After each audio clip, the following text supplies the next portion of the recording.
మోకాళ్ల నొప్పులు, gas, gut health వంటి సర్వ రోగాలకు నివారణి అరుణ యోగా ఆముదం.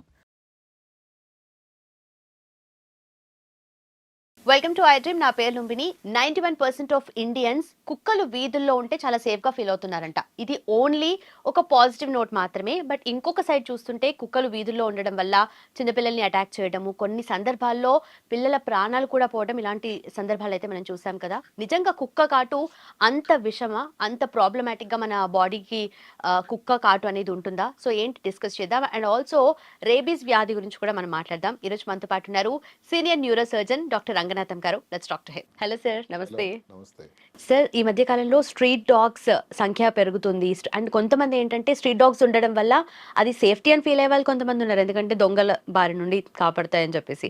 ఇంకొక వైపు చూస్తుంటే అటాక్స్ చేయడము, చిన్నపిల్లల్ని చాలా కేసెస్ మనం ఈ మధ్య కాలంలో చూసాము. చిన్నపిల్లల్ని కానీ లేదంటే వెహికల్స్ మీద వెళ్ళే వాళ్ళని అటాక్ చేసి అవి కొరికి చంపేస్తూ ఉన్నాయి లిటరలీ చిన్నపిల్లల్ని. అలాంటి సందర్భాలు కూడా మనం చూసాము. అయితే ఓవరాల్గా కుక్క కాటు వేస్తే ఎలాంటి బాడీలో ఎఫెక్ట్స్ జరుగుతాయి అండ్ మనిషి చనిపోయే వరకు కూడా అంత ఎఫెక్టివ్ ఉంటుందంటారా? ఇప్పుడు కుక్క కాటే సంగతి తీసుకోండి. హైదరాబాద్ నగరం తీసుకోండి. 2019లో అసలు చాలా తక్కువ ఉన్నాయి. 2022లో అయితే దగ్గర 31,000 ఉన్నాయి.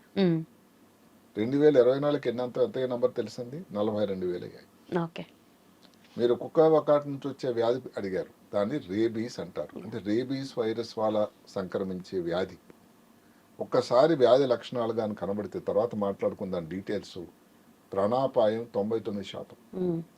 చాలా ప్రమాదం.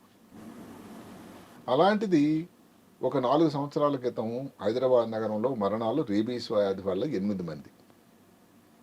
ఈ లేటెస్ట్ స్టాటిస్టిక్ ప్రకారం ఎంతమంది చనిపోయారంటే మీరు ఆశ్చర్యపోతారు. 32%. అంటే సంవత్సరానికి 100% పెరుగుతుంది. ఇప్పుడు కొంచెం భారతదేశానికి మనం వెళ్దాం. భారతదేశంలో చూసుకున్నట్టయితే దగ్గర 3.7 మిలియన్ల కుక్క కాట్లు భారతదేశం అంతా రఫ్గా. ఇప్పుడు లేటెస్ట్గా 4 మిలియన్లు అయిపోయింది. అంటే ఈ కుక్కల తాలూకా సంఖ్య పెరిగిపోయింది. అంతవరకు అంటే భారతదేశంలో అత్యున్నత న్యాయస్థానం సుప్రీంకోర్టు వారు ఈ మధ్య కాలంలో దానికి కొన్ని నిబంధనలు, కొన్ని కట్టుదిట్టం నిబంధనలు విధించారు. అంటే అక్కడ సుప్రీంకోర్టులో దీన్ని విచారణ చేయాల్సినంత విషయం కింద పరిగణించింది. కొన్ని నెలల క్రితం పార్లమెంటులో, చట్టసభలో ఈ కుక్కకాటు గురించి, ఏదైతే వాడుతున్నటువంటి టీకా గురించి, దాని గురించి కూడా డిస్కషన్ జరిగింది. అంటే ఎంత ఇబ్బంది అయిపోతుంది అన్నది మన అందరికీ దానివల్ల తేటతలం అవుతూ. ఇప్పుడు వీధి కుక్కల వల్ల ఏంటంటే ఇబ్బంది అన్నది సహజం. ఈ మధ్య కాలంలో ఏదో ఒక చిన్న రిపోర్ట్ వచ్చింది. ఎక్కడ? కలకత్తా నగరంలో ఒక రోజు క్రితం జరిగింది. హైదరాబాద్లో అయితే ఒక చిన్న బాలుడికి చెవు తినేసి చాలా కాట్లు పడిపోయింది, హాస్పిటల్ అడ్మిట్ అయి ఉన్నాడు, ఇబ్బందిలో ఉన్నాడని ఒక న్యూస్ అయితే, రెండోది ఏమిటి, కలకత్తాలో ఒక అప్పుడే పుట్టిన పసికందిన ఆ తల్లి ఏదో కారణం వల్ల వదిలిపెట్టేసిందట. వదిలిపెట్టేసిన తర్వాత ఒక కుక్కల వలయం చుట్టూ దగ్గర 10 కుక్కలు, వీధి కుక్కలే, కాపలా కాసి బిడ్డకి ఏం కాకుండా ఉండి, బిడ్డను ఇబ్బంది పెట్టకుండా, కరవకుండా ఎవరో మహాతల్లు వచ్చి రక్షించినంత వరకు చేసిన ఆ సంఘటన అసలు సోషల్ మీడియాలో వైరల్ అయిపోతుంది. అంటే ఇప్పుడు ఏదన్నా విషయానికి మంచి చెడు ఉన్నట్టుగానే అసలు కుక్కలు చేసేయాలంటే ఒక పక్క నుంచి పెద్ద రభస అవుతుంది కుక్కల గురించి. ఇప్పుడు కుక్కల గురించి వచ్చే వ్యాధి మనం అనుకున్నట్టయితే అసలు కుక్కల సంఖ్య ఎంత పెరగడానికి కారణం ఏంటి? మీరు ఆశ్చర్యపోతారా? ఏం కారణం అంటే రాబందుల సంఖ్య తగ్గిపోయింది. కుక్కలకి ఈ రాబందుల లింక్ మీరు అడగండి. ఇప్పుడు పూలలో కానీ పట్టణాల్లో కానీ జంతువుల కలేభారాలు ఉండి జంతువులు చనిపోతాయి. జంతువుల కలేభారాలు ఊరు బయట పడేస్తారు కదా. ఈ అప్పుడు రాబందులకి ఎలాగ ఇన్ఫర్మేషన్ తెలిసిపోతుందట అంటే కొన్ని నిమిషాల్లో కొన్ని మోక అక్కడ కమిటీ అంటారు దాన్ని, వాలి ఒక దగ్గర 45 నిమిషాల్లో కొన్ని టన్నుల దీనిని మాంసాన్ని తినేస్తాయి. అందు కూడా ఎంత నీట్గా చేస్తాయంటే అసలు ఎక్కడ దాని తాలూకు ఆచూకీలు ఉండవు. అయితే ఒకప్పుడు ఉండేటువంటి 40 నుంచి 50 మిలియన్లు ఉండేవి రాబందులు భారతదేశంలో సంఖ్య. ఈ మధ్య కాలంలో 2019కి 12,000 అయిపోయినాయండి. అంత తక్కువ అయిపోయింది. ఎందుకు కారణం అంటే చాలా ఇబ్బందికరమైన కారణం డైక్లోఫెనాక్ అనే ఒక మందు. ఓకే. డైక్లోఫెనాక్ నొప్పి కోసం ఇచ్చే మందు బ్రూఫెన్ అని అంటాం. దాని తాలూకా కాస్ట్ తగ్గిపోయింది, ఆ పేటెన్సీ తీసేశారు. దానితో ఈ జంతువులకు ఏదైనా నొప్పి కానీ జ్వరం కానీ దెబ్బ తగిలింది కోసం ఏం చేస్తుంటే ఈ డైక్లోఫెనాక్ వాడుతున్నారు. ఏదైతే పశువులు, జంతువుల కన్నా పశువులు, క్యాటిలు ఏదైతే వీటి వల్ల వాళ్ళకి ఆరోగ్యం అయితే పడిపడింది, రైట్ రైట్. కానీ ఏదో ఒక టైంలో చనిపోతాయి కదా అవి. అవును. అవి చనిపోయినప్పుడు ఈ కలేబరాలని ఈ రాబందులు తింటే ఈ రాబందులకు ప్రమాదం జరుగుతుంది. ఓకే. బట్ ఇవి ఈ యానిమల్స్ కేసినప్పుడు ఏం అవ్వకపోతే రాబందులకు ఎందుకు అదే ఎఫెక్ట్ కదా అవుతుంది? విచిత్రం. అవును. ఏదైతే ఉందో ఇప్పుడు మనకు రాబందులు తినేటప్పుడు ఎందుకు మరి ఈ ఇంత కలేబారాన్ని తీస్తుంటే ఏం కాదు వాళ్ళకి పొట్టలో అంటే అందులో బ్రహ్మాండమైన యాసిడిక్ పదార్థం ఉంటుంది. ఓకే. దానివలన వాళ్ళకి ఎంత ఏం తిన్నా మాసం లేదు.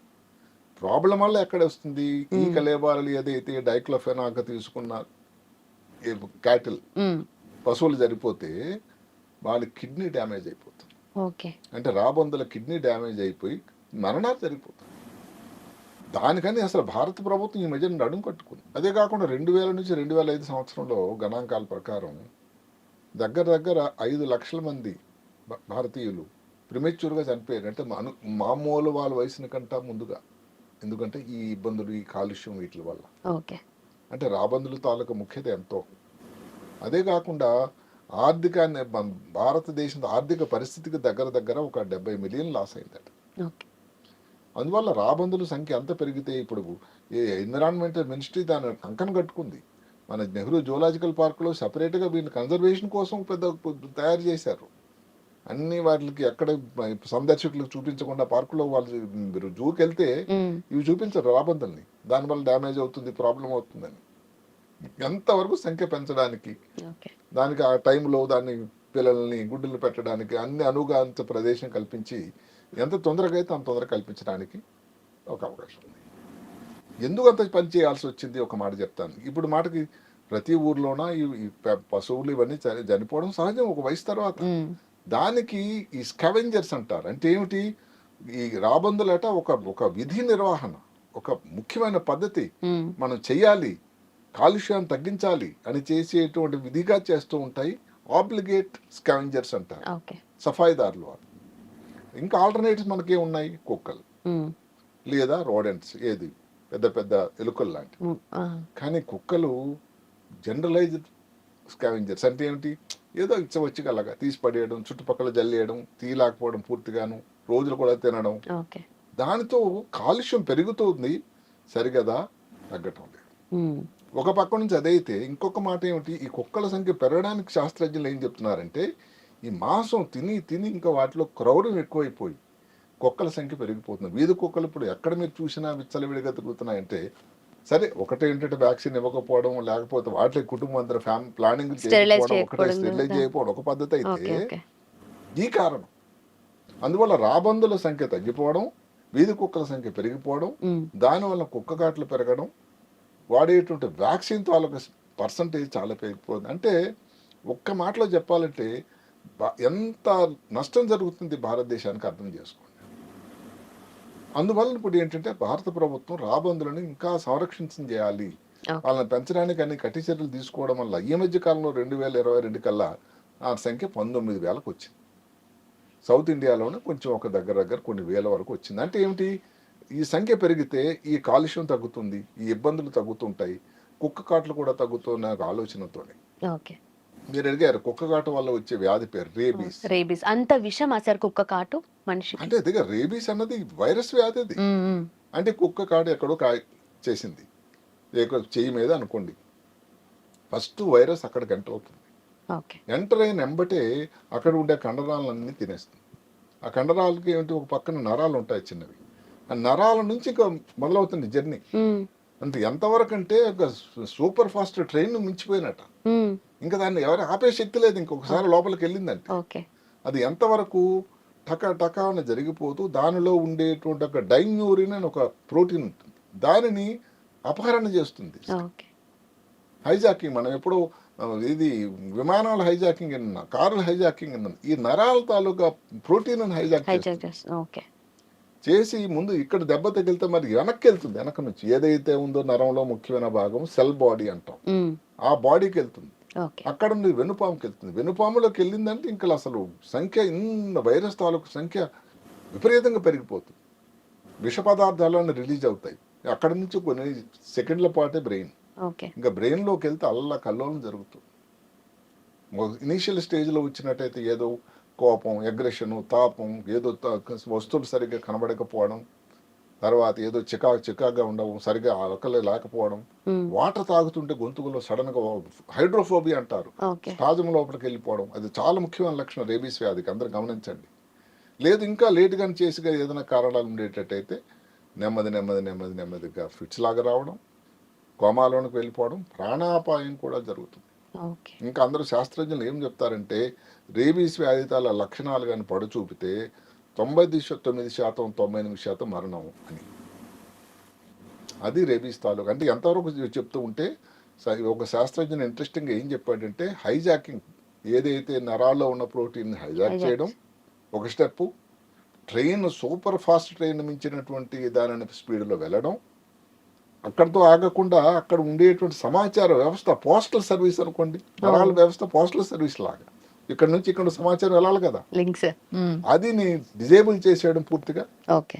అదే కాకుండా ఏదైతే ఉందో ఈ మనం డిస్రప్టివ్ ఫోర్సెస్ అన్ని కలిసి రోగ నిరోధక వ్యవస్థ ఏదైతే ఉందో డిఫెన్స్ ఫోర్సెస్ అని యుద్ధంలో ఎదుర్కొని ఇన్ని ఇబ్బందులు తయారు చేస్తుంది ఒక్క వైరస్. ఓకే. ఇమ్యూనిటీ చచ్చిపోతుంది ఇంకా. ఇమ్యూనిటీ ఉన్నా కానీ దాన్ని పనిచేయకుండా చేస్తుంది. ఓకే. అదే కాకుండా మీరు ఒక చిన్న విషయం ఆలోచించండి, ఈ రేబీస్ వైరస్లో ఉన్నది 5 ప్రోటీన్లు. మానవుని శరీరంలో ఉండే నరాల్లో ఉండేది ఏంటంటే 2000. మరి ఎందుకని ఇంత ప్రమాదం జరుగుతుంది? అందులో ఒక ప్రోటీన్ ఉంటుందట, పీ ప్రోటీన్ అంట. అది ఎలాంటిదంటే దాని తాలూకు రూపాంతరం చెంది, మనం వైరస్ టైం ఏది కోవిడ్ టైంలో విన్నాం, శుభ్రంగా నెమ్మది ప్రవాహం చేసి మిగతా అన్నింటిని నాశనం చేసి వస్తుంది. ఉన్నది ఒకటే కానీ ఎంత ప్రమాదం చేస్తుందో వినండి. ఓకే. అందువల్ల ఏదైతే రేబీస్ వ్యాక్సిన్ కానీ రేబీస్ కానీ వచ్చేటట్టయితే దానివల్ల ముందు ప్రోడ్రోమల్ సిమ్టమ్స్ అంటే ముందు వచ్చే ఇబ్బంది, దానికి మామూలుగా ఏదైతే ఉందో ఈ ఇంక్యుబేషన్ పీరియడ్ అంటాం, వ్యాధి రావడానికి కొన్ని నెలల నుంచి కొన్ని వారాల వరకు, సంవత్సరం వరకు కూడా ఉండొచ్చు అట. కానీ ఒక్కోసారి చాలా ఫాస్ట్గా వస్తుంది. అది దేని బట్టి ఉంటుంది? ఇప్పుడు నిన్న పిల్లాడిది చెవు తినేసింది, కొరికేసింది, చాలా కాట్లు, నంబర్ ఆఫ్ బైట్స్ ఎక్కువ ఉంటాయి. ఓకే. లేకపోతే ఇప్పుడు ఫేస్ మీద కానీ మెడ మీద కానీ ఉందనుకోండి, చాలా ప్రమాదం. ఎందుకంటే బ్రెయిన్కి ఎంతో దూరం లేదు, పెద్ద వయసులో కానీ. ఓకే. అదే కాకుండా ఇమ్యూనో వ్యవస్థ మీరు అన్నారు కానీ ఉండేటట్టయితే, బాగా డీప్గా ఉండేటువంటి బైట్స్ కానీ ఉండేటట్టయితే తొందరగా రావడానికి రేబీస్ వ్యాధి అనేది చాలా చాలా అనువుగా అవుతుంది. ఇది వచ్చేటప్పుడు ప్రోడ్రోమల్, ఇందాక చెప్పినటువంటి ఇలాంటి పెద్ద ప్రమాదమైన లక్షణాలే కాకుండా ప్రోడ్రోమల్ సిమ్టమ్స్, ఏదో జ్వరం, చికాగ్గా ఉండడం, బాగా వీక్నెస్ అనిపించటం. అదే కాకుండా ఎక్కడైతే కుక్క కరిచిందో అక్కడ దురదేస్తుందట, అక్కడతో నాగకుండా వచ్చేదాని నరాల లక్షణాలు, ఇందాక మనం చెప్పినటువంటి హాలుసినేషన్స్ కానీ ఈ ఫిట్స్ మాదిరి. తర్వాత పెరాలసిస్, శరీరంలో ఒక భాగం పూర్తిగా పెరాలసిస్ అయిపోవడం, కాలు చేయి పని చేయకపోవడం, మూతి వంకరైపోవడం, జ్ఞాపక శక్తి పోవడం, అదే కాకుండా పూర్తిగా అన్కాన్షియస్ అయిపోవడం. అంటే అంత ప్రమాదమైన వ్యాధి రేబీస్ వ్యాధి. దీనికి చేయాల్సిందల్లా ఏమిటంటే కుక్క కాటు వచ్చినట్టయితే డాక్టర్ని సంప్రదించాలి. ఇది అందరిలో అవగాహన చాలా ముఖ్యం. ప్రజలు కొంతమంది అట్లాగే వదిలేస్తూ ఉంటారు, ఏం కాదులే బాగానే ఉన్నాను కదా, రైట్ రైట్ అవును, కానీ అంత అక్కడ వెంటనే సిమ్టమ్స్ తెలియకపోయినా కూడా మీరు బాగున్నంత మాత్రం వైరస్ అలా ఊరుకోదు. కరెక్ట్. అక్కడ దాన్ని శుభ్రం చేయాలి. శుభ్రం చేసిన తర్వాత డాక్టర్ గారి సంరక్షణలో ముందుగాని ప్రీ బైట్ ప్రొఫిలాక్సిస్ అని అంటారు, అలాగే కానీ చిన్న ఇబ్బంది రాకముందు కానీ వచ్చేటట్టయితే 3 డోసులు ఇస్తే సరిపోతుంది anti rabies vaccine. Okay. Okay.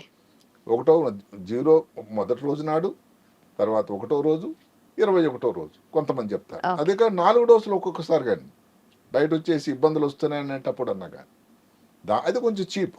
అది ప్రతి హెల్త్ సెంటర్లో కూడా వ్యాక్సిన్ ఉంది.